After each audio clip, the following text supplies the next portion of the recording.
Yes, I do change my schedule in Ramadan because usually I like to train noon time around between 12 and 2.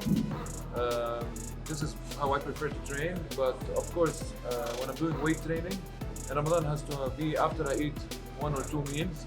Again, if it's just the cardio and if I'm feeling good, I do my cardio before I break my fast. But in general, of course, it's gonna be at night. I don't recommend anyone to train while fasted weights because your blood sugar will drop a lot, and you might have to break your fast before the time you have to break your fast. You might faint as well.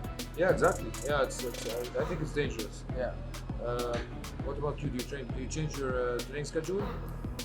Actually, for me, it's a bit complicated because you know that most of the time I'm flying as per my job type. So, but I try as much as I can to do a bit of cardio before my iftar meal, and I will have my weightlifting meal, which is the